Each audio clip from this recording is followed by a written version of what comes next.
I would say, start by saying that traditionally imaging in general and molecular imaging has been thought of in cancer as a way to detect it and stage it, right? And sometimes we evaluate response to therapy, but we actually think of it almost more as restaging, right?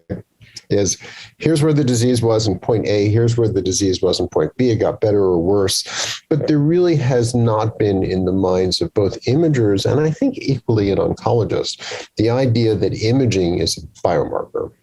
It's a detection tool, it's a staging tool, it's not a biomarker. And even when we've gotten more specific in molecular imaging, for things like PSMA, or if you're familiar with it with somatostatin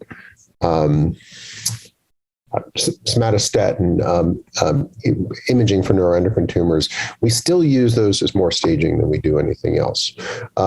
So I think number one is the landscape of molecular imaging to guide therapy, not just as a restaging detection tool, is the potential is huge. The progress has been a little bit slow, and I think it's actually, frankly, hampered by both the imaging and the oncology side. We're changing the mindset of imagers to not just look where the things are positive and negative, but to think about what that means, which is not part of our approach. We're also changing the mindsets of oncologists to go, okay, if I need a molecular marker, I got to do pathology, and all I got is this imaging that's false positive half the time, and I can't ever believe an imaging study would actually help me guide treatment.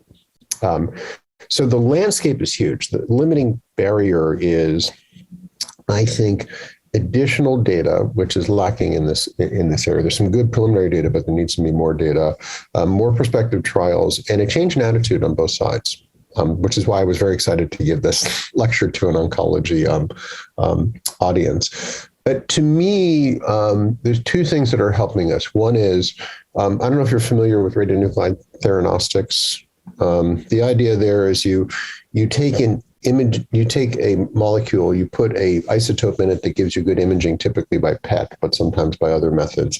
And then you swap out that isotope for something that creates more heat than light, for something that actually provides you very localized radiotherapy, but is not a great imaging agent. And we're now seeing those approvals come almost monthly.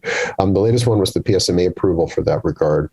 And so that's getting both imagers and even oncologists used to the idea that when we do one of these scans, it's a targeting scan. In the special case where it's nuclear medicine guys and radiologists reading them, it's nuclear medicine guys and radiologists delivering the therapy. So it's a little bit of a circular argument, but oncologists are starting to buy into that.